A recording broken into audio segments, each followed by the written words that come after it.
Welcome to Interpersonal Communications. This is our CMST 210 class, and I want to welcome you to our time together.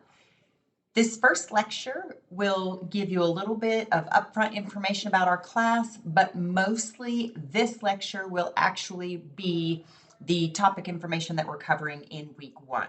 So this lecture combined with the readings that you're going to get should get you all ready for everything that you need to do in our first unit together.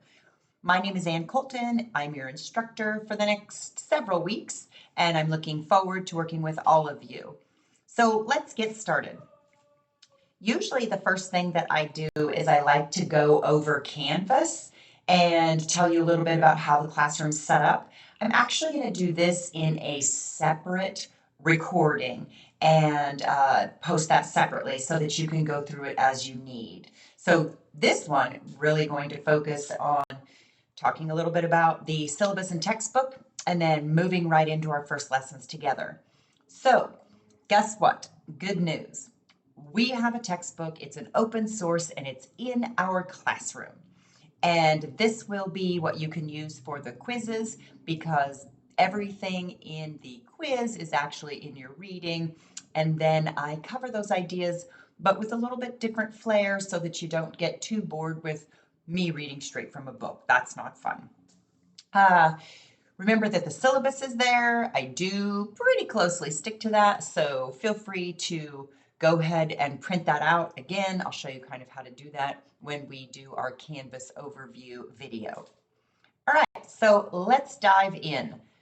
Week one, unit one, we're really going to look at the foundations of communication, and everything that we do from here forward will really build on these initial lessons. So the first thing I want to talk about is the definition of communication. And we want to look at where it came from initially and what encompasses that definition.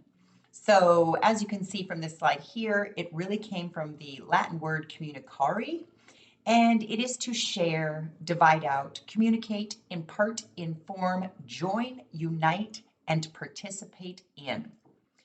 But we can really look at this a little bit broader even than that. Those are pretty generic words, and I'm going to go even more broad.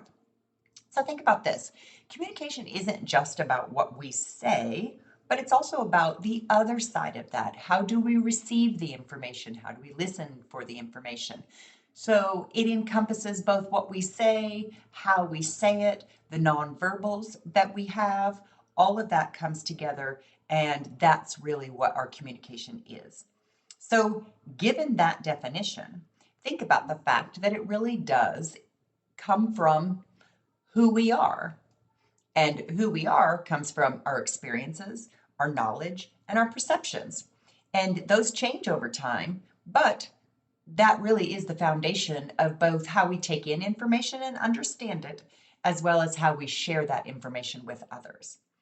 So we're going to dive in more on those kinds of things as we go through the entire term, but I do want you to just remember those key ideas: experiences, knowledge, perception. And perception is key because it is how we view the world given what we know. All right, so given that, we know that we have to be responsible for our communication. And we're not just responsible as a sender, we're responsible as a receiver as well. And so that's what I alluded to a little bit in the previous slide. So consider that we need to make sure that our words and our actions align with the message that we're sending. And that helps us to think in advance about how we're going to compose that message. There are a lot of different ways to share the same ideas, and so it's important to think in advance about how we're going to do that. So that's kind of on the speaker's side, right? Or the giving the message side. Well, but as a listener, we also have a responsibility, and we need to consider what those words are and what the meanings are and what the message from the sender is. And instead of jumping to conclusions and jumping right in, we need to be able to ask questions and clarify anything that we don't understand. It's also our role, and we'll dive into this later when we talk about listening, but it's our role to be a listener when we're in that listener role. And that's a very important process that we'll dive into more later. I want to play this video for you. It really is an overview of what communication is. So let's dive in together and look at the types of communication.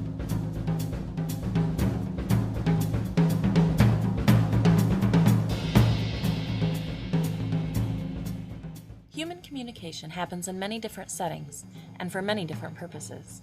No matter who you're talking to, when, where, or why, your communication, whether it's verbal or nonverbal, falls into one of 5 categories or types that you need to know for this class. Let's start with the most basic type of human communication, communication with yourself. You may never have thought about it before, but you communicate with yourself all the time.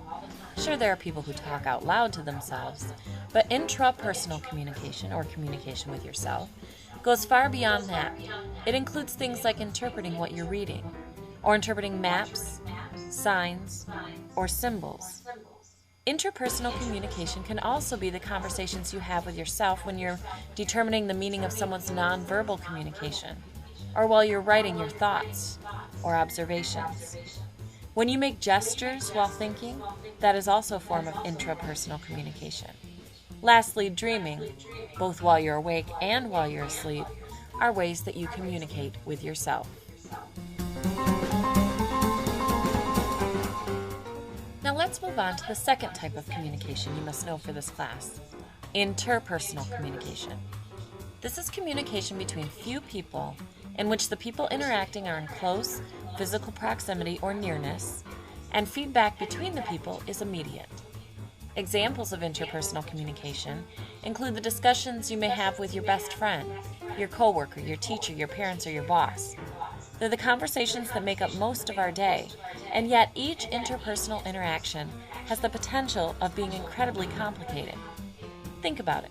One conversation, in a way, involves 6 other people: who you think you are, who you think the other person is, who you think the other person thinks you are, who the other person thinks he or she is, who the other person thinks you are, and who the other person thinks you think he or she is. See what I mean? With every conversation, there are underlying perceptions and nonverbal messages that affect the interaction. This might help to explain why miscommunication is so prevalent in our everyday conversations. Take some time to analyze your next casual conversation and notice all that goes into it. You might be surprised. The next form of communication is group communication. This type of communication is described as an interactional process that occurs among 3 or more people who are interacting in an attempt to achieve commonly recognized goals. The key here is that for an interaction to be considered group communication, it must be a group of people who are all focused on a job or a task. For example, perhaps you were asked to do one of those dreaded group projects, where you have to work together with friends and enemies alike to complete an assignment for school. Or maybe your dad is part of a parent-teacher organization that plans school improvement. Or maybe your neighbor is part of a party planning committee for her boss's upcoming retirement. Each of these groups works together to complete one or more tasks as a group, and the development of the group, as well as the communication within the group, is an interdependent dynamic. This dynamic is known as group communication. The next form of communication is mass communication. Mass communication is described as the dissemination, which means the distribution or spreading, of information to large groups of people. Examples of mass communication include television, radio, newspapers, the internet, billboard signs, or any other communication that is intended for the masses. One downside of mass communication is that there has historically been little opportunity for feedback, particularly immediate feedback, in this type of communication. However, in our ever-changing digital and wireless world, there are far more opportunities for feedback with mass communication than there were in the past. Can you think of a few? The final type of communication that you need to know for this course and that you will be practicing often in this course, is public communication. This form of communication is described as a formal speaking situation in which one person speaks in front of an audience of many individuals to inform, to persuade, to entertain, or to create a common bond with or among others. Keep in mind that public speaking is a formal event, and with this type of communication comes a particular set of skills, including speaking, analytical, and creative skills that can be learned and improved. This is why you are taking this course. Even if you are not a strong public speaker now, you can become one if you choose and put the work into developing these skills.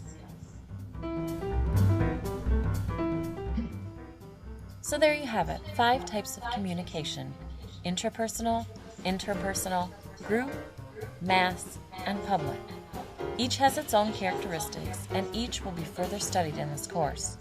Don't forget to take notes on the big ideas of this video, including terms and examples. And take the time today to observe and analyze the communication around you. Did you ever think that your dreams are actually interpersonal communication? I love that because it gives us some new ideas about just how much we do communicate with self. And I bet you've probably caught yourself talking to yourself or convincing yourself, and that is actually that intrapersonal communication. So now that we know the different ways that we communicate and how we can communicate with others as well as self, I want to talk about why we communicate. And for this, if you've ever taken a psychology class or you take a psychology class somewhere in your career going forward in your student career, you will learn about Maslow's hierarchy of needs. And it really starts with the foundational level down at the bottom. We communicate for those physical needs that we need for survival. It's the food, it's the air, and yes, when you see the word sex, it actually means for recreation so that we can procreate and continue to be the human race. The next one is safety and protection. So that's really your shelter. Where do you live? How are you feeling safe? Then we begin to communicate for those needs to belong. Inclusion, fun, being active, meeting others. Finally, we move up one more step, and that is the self-esteem needs. And that's really how do we build who we feel we are? How do we feel that we're respected? How do we respect ourselves? How do others respect us because of the way that we present? And then we move up to self-actualization. And those are really those times when you're moving yourself forward. You're building out a 5-year plan and you're making progress into that 5-year plan. You're self-actualized. You understand who you are and what your needs are, and you're working towards those. So again, you start at the bottom level, you build that foundation, and you move upward from there. This might be something that you see on the quiz. So just remember those steps or pieces of that pyramid. All right, so we know now that communication is a complex process, and we know that we can make things more clear or totally muck up that clarity by several different things. And the video talked a little bit about that. But if you think about it, we have all these pieces that go into communication. So if we're talking about communication with others or interpersonal communication, we have a sender. That's the one building the message and sending it. We encode that message, meaning we put it into the message, we package it up, and then we send that message off when we share it out loud. That message goes to a receiver. That's the listener of the message. That receiver has to decode that message so that they try to find that common understanding of what the sender meant. And we do that through a lot of different channels, right?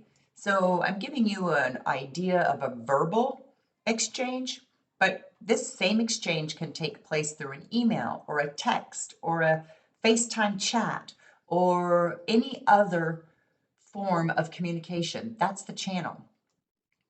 There are always things that get in the way of that. So if we're having a live conversation and say we're in the coffee shop and there's a lot of noise in the background, that's going to be distracting to understanding the message. If our channel is something more, let's say texting, but we might not understand the message, or maybe we have a psychological noise. We don't feel great. We're hungry. We're in a bad mood. All of those things affect the way that we receive the message. Finally, we have feedback, and that's as the receiver of the information, I'm going to now share feedback. Maybe I do that verbally, maybe I send a text, maybe I just non-verbally nod to show that I'm listening. That type of feedback really ties in to the three models of communication. So let's talk about those. The three models of communication are linear, interactive, and transactional. So let's start with the first one, linear. Communication is only going one way. So yes, the receiver receives it, but the receiver is a very passive receiver. So they don't give us any feedback either verbally or non-verbally. Have you ever had those conversations when you've shared something with someone, but you're pretty sure they didn't hear any of it? That would be a linear model of communication. And maybe they did take it in, but they were very passive in taking it in.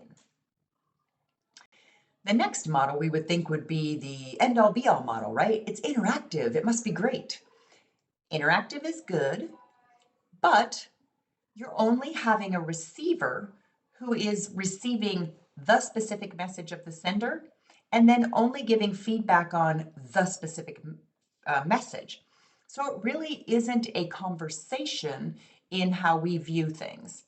It is a sender sharing information, the receiver receiving the information, and then only sharing feedback to that specific message. So you can see the example here is that the sender sends a message of, how are you? The receiver or the listener hears the message and says, fine, thank you. But they don't add any more to that message. They are only responding to the message that was sent to them. In a transactional model of communication, the sender and receiver both change roles. So in our previous example, we might say, how are you as the sender? The sender might say, I'm great, how are you? Now they're the sender sending, how are you, back to the original sender of the message. These are most of the conversations that we have. You are both sender and receiver at different times in the conversation. And in both of these conversations, noise still is going to be an issue, right? And again, we're talking about physical noise that is more external, the loud coffee shop, the plane going over, the cars driving by, anything that is outside external noise that causes difficulty in either sending and or receiving the message. Again, we have psychological noise as well. Those are the noises that are more internal. Again, maybe I'm hungry. Maybe I don't feel well. All of those things. Maybe I have a lot of things on my mind and someone needs to have a long conversation with me. I'm going to be a little bit more tense and not taking that in so much and probably be pretty short with my answers. It's something internal that maybe we both don't experience, but will definitely play a role in our communication. All right, so let's move on to some principles of communication. And these are in your reading this week as well. So interestingly enough, we cannot not communicate. Have you ever been really upset with someone and you just didn't say anything to them? Well, that was sending a pretty clear message. Interpersonal communication is irreversible. It's kind of like that tube of toothpaste. Once you squeeze it out onto the toothbrush, it's really hard to put back. So we need to consider our words before we share them. It involves ethical choices, right? Again, we might have a message that we need to send, but we can do that in a myriad of ways. Some of them might not be as ethical or responsible as other ways of sharing that same message. So we need to consider our words and how and the impact that they're going to have before we share them. People construct meanings. that means that whatever we say, the other person is going to construct what that means. And guess what? That goes back to that early slide where we really talked about experiences, perception, and knowledge, right? We're going to build that meaning off of what we know about the person that's saying the words, what we know about the topic, and also our own experiences and perceptions of that topic. Interpersonal communication develops and sustains relationships. That's how we build those relationships, right? Interestingly enough, by gender, we communicate for different reasons. So studies show, and I don't know if this is going to change more over time or not. I kind of feel like it does or it will. But traditionally speaking, studies have shown that men bond by doing things together. So that communication is going to be a little bit different than females bond by communicating, sitting down, talking. So going to coffee, talking, as opposed to working on a car. Those communication patterns are going to look a little bit different in each situation. Communication isn't a fix-all. So just because something is said doesn't mean that it is the end-all be-all, right? So our actions play a role in our communication as well. We can be better communicators. We can build more effective patterns, we can learn strategies, and we can implement them, and we can continue to grow.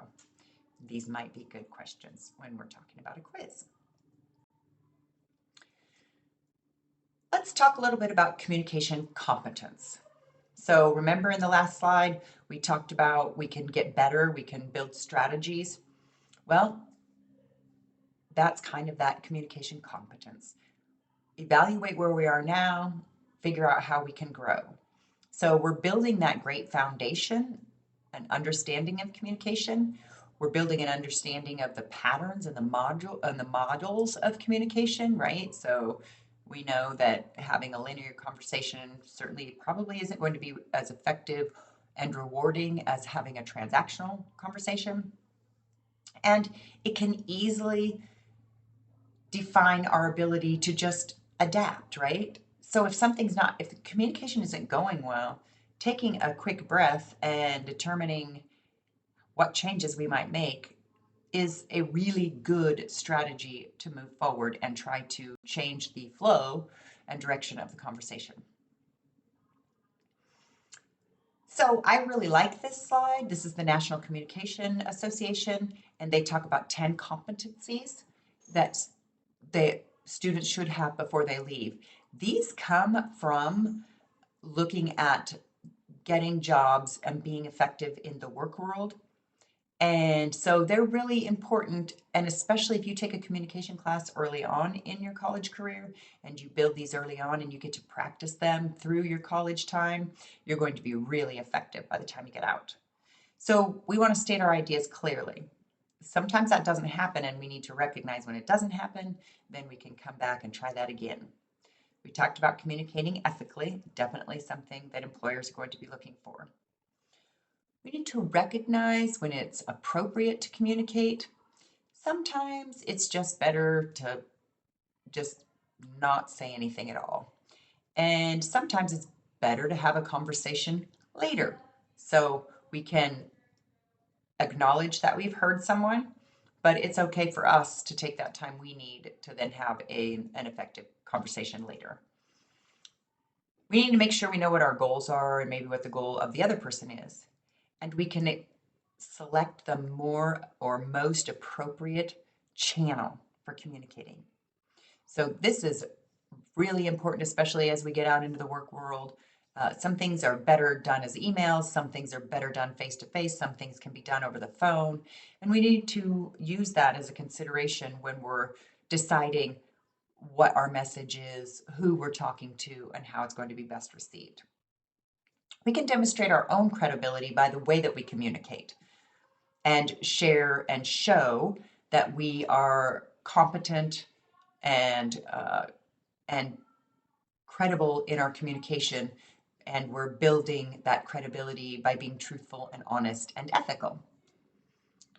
We need to recognize when there's misunderstandings and go ahead and address those. When we do that, we have less challenging conflict later on. We need to manage that conflict as well. Conflicts are just disagreements, and if we can address those early on, it makes for much better communication down the road. Again, we all have different perceptions, experiences, and knowledge, and so we need to be open minded about another person's point of view. Yes, it's different than ours, but guess what? Doesn't mean that we shouldn't hear it and we shouldn't acknowledge that they have a right to have a different view than we do. And we might even learn something. And then the last one is listen attentively. So we need to be strong in our listening and be effective in our asking questions when we don't understand.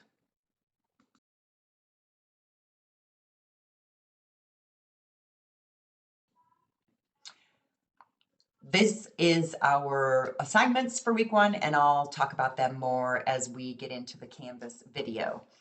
So that's it for week 1. Welcome to week 1. Please reach out if you have any questions. Make sure and review the second video for week 1 that we'll talk about Canvas and how our classroom is going to be laid out. All right, I'll see you soon.